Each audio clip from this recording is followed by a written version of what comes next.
जितनी भी इंद्रियां हैं उसको भी जो भी हम देखते हैं वो सत्य नहीं है। दूसरी बात एक आती है समय के बारे में। ये भी हमारे यहाँ ऋषियों ने कहा कि समय नहीं बीत रहा है, हम बीत रहे हैं। इस बात को कितने लोग विश्वास करते हैं कि समय नहीं बीत रहा है, हम बीत रहे हैं? जैसे अक्सर बोला जाता है कि बहुत तेज़ी से समय बीत रहा है, इतने साल बीत गए पता नहीं चला, तो इतने लेकिन ऋषियों ने कहा कि समय नहीं बीत रहा है, हम बीत रहे हैं। अल्बर्ट आइंस्टाइन जो थे उन्होंने सबसे पहले बताया कि समय स्पेस का चौथा आयाम है। ये मालूम होगा, time is the fourth dimension of space, सबसे पहले अल्बर्ट आइंस्टाइन ने बताया।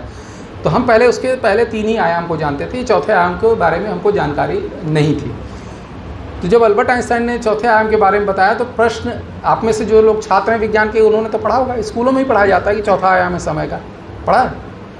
तो कभी ये मन में प्रश्न आया कि अगर हम 3 डायमेंशनल लंबाई चौड़ाई ऊंचाई, तो लंबाई में हम जा सकते हैं, चौड़ाई में जा सकते हैं, ऊंचाई में जा सकते हैं, तो टाइम में क्यों नहीं जा सकते? अगर मैं अपने शहर से प्रयागराज आ सकता हूँ, प्रयागराज से अपने शहर जा सकता हूँ, तो 2023 से 2027 क्यों नहीं जा सकता? काम हो रहा है, वो एक अलग विषय है, उस पर बात नहीं करेंगे। टाइम ट्रेवल का मतलब होता है कि हम सशरीर वहाँ पे पहुँच, जैसे मैं सशरीर यहाँ कल्पना में मैं प्रयागराज में नहीं हूँ, तो हम सशरीर उस वर्ष में चले जाएं या पिछले वर्षों में चले जाएं या आगे के वर्षों में चले जाएं। तो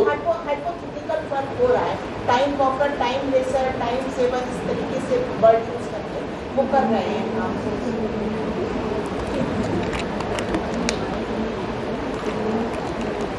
सबसे पहले हमारे यहाँ जब ऋषियों ने बताया कि समय नहीं बीत रहा है, हम बीत रहे हैं, इसीलिए उन्होंने संस्कृत में जो शब्द प्रयोग किया, मृत्यु के लिए क्या शब्द प्रयोग किया जाता है संस्कृत में? काल। तो हमारे यहाँ मृत्यु और समय दोनों के लिए ऋषियों ने एक ही शब्द का प्रयोग किया है, काल। जो नई पीढ़ी के लोग हैं वो जानते होंगे, एक लोकप्रिय फिल्मी गीत आया था, इस काल काल में हम तुम करें धमाल। उसमें एक काल का अर्थ था मृत्यु और एक काल का अर्थ था समय।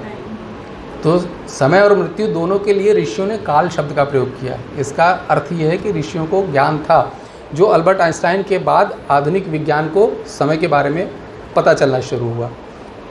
तो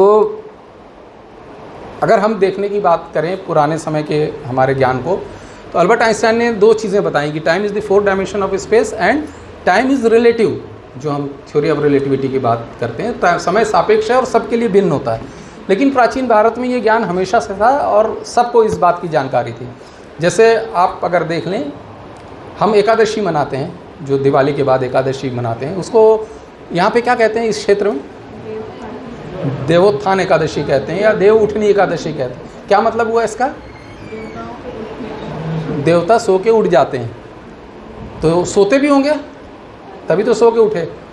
कब सोते हैं? देवशयनी एकादशी कब मनती है? 4 महीने पहले। तो अब प्रश्न ये है कि कभी ये प्रश्न मन में आया कि 4-4 महीने कैसे सोते हैं देवता? ये हमारे मन में प्रश्न आना चाहिए कि ऐसा कैसे होता कि 4 महीने सो रहे हैं। तो समय सापेक्ष बताया ऋषियों ने, समय सबके लिए भिन्न है। तो उन्होंने बताया कि हमारे सामान्य मनुष्यों का जो 1 वर्ष होता है वो देवी देवताओं के 1 दिन के बराबर होता है। तो जिस तरीके से हम 1/3 सोते हैं और 2/3 जगते हैं, 8 घंटा सोते हैं बाकी हम जगते हैं, उसी तरीके से वो 1/3 सोते हैं और 2/3 जगते हैं। इसलिए वो 4 महीने सोते हैं और 8 महीने जगते हैं और उस समय जग के उठते हैं। पितृमोक्ष अमावस्या जब आती है तो हम सर्व पितृमोक्ष अमावस्या के दिन पितरों को भोजन कराते हैं। तो उस दिन ही क्यों कराते हैं? क्योंकि पितरों का जो 1 दिन होता है हम सामान्य मनुष्यों के 1 माह के बराबर बताए गए। तो जो सर्व पितृमोक्ष अमावस्या का समय होता है वो पितरों का लंच टाइम होता है, इसलिए उस समय भोजन कराया जाता है। ये भी वर्णन है। और एक कथा आती है पुराणों में, रेवती की कथा, शायद आप लोगों ने पढ़ी होगी। रेवती के पिताजी रेवती के विवाह के लिए सुयोग्य वर की तलाश में पूरे ब्रह्मांड की यात्रा करते हैं। तो वो चलते चलते पहुँचते हैं ब्रह्मा जी के पास। उस वक्त ब्रह्मा जी गंधर्वों से संगीत सुन रहे थे। जब संगीत समाप्त हुआ तो उन्होंने पूछा कि मुझे अपनी पुत्री के लिए कोई योग्य वर बताइए। तो ब्रह्मा जी जोर से हंसने लगे। ब्रह्मा जी ने कहा कि जितनी देर तुमने यहाँ पर संगीत सुना है उतनी देर में तो पृथ्वी पर 27 चतुर्युग बीत चुके हैं। जितने योग्य वर तुम कल्पना कर रहे थे उनकी तो कई पीढ़ियाँ बीत चुकी हैं, उनके पुत्र पौत्र प्रपौत्र पता नहीं क्या क्या खत्म हो चुके हैं। तो वो तो अब संभव ही नहीं है, क्योंकि समय सापेक्ष होता है और हर जगह के लिए समय भिन्न होता है। तो ये कंसेप्ट जो टाइम के रिलेटिविटी का, फिर उसमें वर्णन आता है कि जो रेवती का विवाह था वो बलराम जी से हुआ पृथ्वी पर, क्योंकि जो तुलना में देखा गया तो वही उनके लिए योग्य पाए गए। लेकिन जैसे ब्रह्मा जी का, एक दिन हम अपने ब्रह्मांड के ब्रह्मा जी की बात करते हैं, तो हमारे ब्रह्मा जी की भी जो आयु है वो 100 वर्ष बताई गई है। तो वो 100 वर्ष हम मनुष्यों के 100 वर्ष नहीं, वो जो ब्रह्मा जी के 100 वर्ष हैं उनके दिन के हिसाब से। तो हम सामान्य मनुष्यों का जो 8 अरब 64 करोड़ वर्ष होते हैं वो ब्रह्मा जी का एक दिन होता है। तो इस तरह के 360 दिन का ब्रह्मा जी का एक वर्ष, और इस तरह के 100 वर्ष की ब्रह्मा जी की आयु। तो हमारे ब्रह्मा जी की आयु होती है 3110 खरब 40 अरब वर्ष। और उसके बाद भी कैलकुलेशंस दिए हुए हैं अभी, जिसमें अभी अगर कभी घरों में आप लोगों ने कोई अनुष्ठान कराया हो, कथा कराई हो, बैठे होंगे उसमें, सभी लोग बैठे होंगे उसमें, अगर आपको ध्यान हो तो एक अनुष्ठान के पहले एक संकल्प मंत्र का पाठ किया जाता है। बहुत लोग जानते होंगे, जम्बू द्वीपे जम्बू खंडे, सबको सुनने में बहुत अच्छा लगता है। उस मंत्र का अर्थ कभी समझने की कोशिश हम करते नहीं हैं। वो बिल्कुल पुराने समय का यूआईडी है, पुराने समय का आधार कार्ड। आप यहाँ पर जो अनुष्ठान कर रहे हैं उसका लाभ आप ही तक क्यों पहुँचे, किसी और को भी जा सकता है। तो वो जो शुरुआत की जाती है, वो पहला जो उसमें शब्द आता है वो आप आगे पढ़ लीजिएगा, द्वितीय परार्धे शब्द से शुरू किया जाता है। तो वो ये बताता है कि हमारे भी ब्रह्मा जी का आधा आयु पूर्ण हो चुकी है, 50 वर्ष पूर्ण हो चुके हैं। फिर उसके आगे श्वेत वराह कल्पे ववस्वत मनवंतर, इस तरह की बात आती है। श्वेत वराह कल्पे ब्रह्मा जी के 51वें वर्ष का पहला दिन, हर दिन के नाम है। तो कितना ज़्यादा कैलकुलेशन हमारे यहाँ दिया हुआ है सारी बातों के बारे में। और फिर ब्रह्मा जी के इतने दिन के बराबर शिव जी के इतने दिन, और शिव जी के इतने दिन के बराबर विष्णु जी के इतने दिन, इस तरह का। तो बहुत गहराई से वर्णन हमारे यहाँ ग्रंथों में मिलता है। परंतु हमने क्या किया, आधुनिक जितनी हमारी समझ थी, तो आधुनिक विज्ञान में हमने समय को 3 भागों में बांटा, एक सामान्य मनुष्य के रूप में 3 भागों में बांटा। तो मतलब उसमें क्या हुआ, पहला तो जिसको हम कहते हैं क्रोनोलॉजिकल टाइम। क्रोनोलॉजिकल टाइम वो होता है जो हम घड़ी से देख के बताते हैं, 5 बज गए, 3 बज गए, 2 बज गए, ये क्रोनोलॉजिकल टाइम होता है। लेकिन ये क्रोनोलॉजिकल टाइम जो होता है ये पृथ्वी के घूमने के ऊपर निर्भर करता है, जो रोटेशन और रिवोल्यूशन होता है। 24 घंटे में पृथ्वी अपने अक्ष पर एक बार घूम जाती है, और इसके बाद साल में एक बार सूर्य का चक्कर लगाती है। इसके आधार पर हमने दिन और वर्ष की कल्पना बनाई।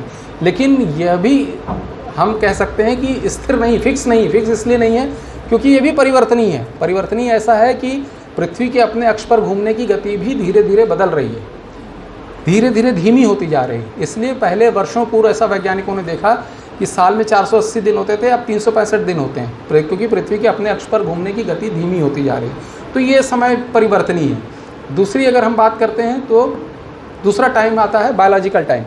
बायोलॉजिकल टाइम वो होता है, हम हर प्राणी के शरीर में एक बायोलॉजिकल क्लॉक होती है, जिसके आधार पर उनकी लॉन्गेविटी जो है, उनकी आयु तय होती है। तो उस आधार पर उनकी आयु तय होती है। तो आपने एक प्रसिद्ध विज्ञापन देखा था होगा जिसमें कहा जाता था कि 60 साल के बूढ़े या 60 साल के जवान, जिनकी बायोलॉजिकल क्लॉक तेज चलती रहती है वो कम उम्र में ही ज़्यादा बूढ़े दिखने लगते हैं। जिनकी बायोलॉजिकल क्लॉक स्लो होती है वो ज़्यादा उम्र में होने के बाद भी कम उम्र के दिखाई देते हैं। तो ये होती है बायोलॉजिकल क्लॉक। और तीसरा होता है psychological time. Psychological time Albert Einstein ने बताया, सबसे पहले बड़ा अच्छा उदाहरण उन्होंने दिया। ये हमारे मनोभावों पर निर्भर करता है। उन्होंने कहा कि यदि आप अपने किसी प्रिय व्यक्ति के साथ बैठें तो आपको समय पता ही नहीं चलेगा कैसे बीत गया, लगेगा कि अरे अभी तो बहुत कम समय हुआ है। और यदि वहीं अगर आपको किसी आग की भट्टी के पास बैठा दिया जाए तो आपको लगेगा कि समय तो बीत ही नहीं रहा है, कितना लंबा समय हो गया। जैसे यहाँ पर भी मैं, हो सकता है ऐसे बहुत सारे लोग हों जिनके लिए समय तेज बीत रहा हो, और बहुत सारे लोग ऐसे हैं जिनको लग रहा हो कि पता नहीं कब ख़त्म होगा। तो जब कार्यक्रम ख़त्म होगा तो मैं एक बार आप लोगों से पूछने का प्रयास करूंगा कि कितने लोगों के लिए समय तेज़ बीत रहा था और कितने लोगों के लिए समय कट नहीं रहा था। इस बात पे भी हम आगे बात करेंगे। तो ये जो समय का कंसेप्ट था, लेकिन ये सारे तीनों प्रकार के समय जो हैं ये परिवर्तनीय है। ये हम समय वैसा नहीं समझ पाए जैसा अल्बर्ट आइंस्टीन समझ पाए या प्राचीन भारतीय ऋषि समझ पाए। हम उस तरह का समझ नहीं पाए। क्यों नहीं समझ पाए? क्योंकि मस्तिष्क का वो भाग जो टाइम एंड स्पेस से रिलेटेड होता है, हमारे उसमें इतनी क्षमता नहीं है कि हम काल को वैसा समझ सकें। अल्बर्ट आइंस्टीन समझ पाए, इसलिए आप लोगों को जानकारी होगी कि अल्बर्ट आइंस्टीन मस्तिष्क अभी भी लेबोरेटरी में सुरक्षित है। और जब उसका अध्ययन किया गया तो उसमें ये देखा गया कि जो उनके मस्तिष्क का वो भाग जो टाइम एंड स्पेस से रिलेटेड है वो 15% सामान्य मनुष्यों से बड़ा पाया गया। इसलिए संभवतः वो टाइम को ऐसा देख पाए जैसा हम नहीं देख पाते। लेकिन एक और स्टडी की गई, ध्यान की अवस्था में ऐसा देखा गया कि वही भाग मस्तिष्क का जो टाइम एंड स्पेस से रिलेटेड है वही सक्रिय होता है। तो ये एक अनुमान है कि संभवतः प्राचीन भारतीय ऋषियों ने वो ज्ञान ध्यान की अवस्था में प्राप्त किया होगा जो अल्बर्ट आइंस्टाइन प्राप्त कर पाए। नहीं तो काल को ऐसा समझ पाना हम सामान्य मनुष्यों की क्षमता के बाहर है। और इसीलिए कभी भी अगर हम देखें, सामान्य बात करें, तो जैसे अभी मैं रीवा से आ रहा था तो ड्राइवर ने मेरे बोला कि सर प्रयागराज आ गया। तो मैंने कहा प्रयागराज आ गया कि हम प्रयागराज आ गए। ये बात हमको समझ में नहीं आती। जब हम कहीं भी जाते हैं, ट्रेन में जाते हैं, तो लोग बात करते हैं बम्बई आ गया, दिल्ली आ गया, जो भी शहर है हम बात करने लगते हैं कि आ गया आ गया। दिल्ली आता है क्या? दिल्ली नहीं आता, दिल्ली तो अपनी जगह पे है, हम दिल्ली आ गए। प्रयागराज आता है, प्रयागराज कहाँ? प्रयागराज तो यहीं था, मैं प्रयागराज आ गया। और ये बात हमको क्यों समझ में आ जाती है? हमको इसलिए समझ में आ जाती है क्योंकि हम 3 डायमेंशन समझ सकते हैं, हम 4 डायमेंशन नहीं समझ सकते। इसलिए जब हमको कोई कहता है कि हम 2023 तक आ गए तो हमारे समझ में ये बात आती नहीं है। या हम 5 बजे तक आ गए तो भी ये बात हमारे समझ में नहीं आती।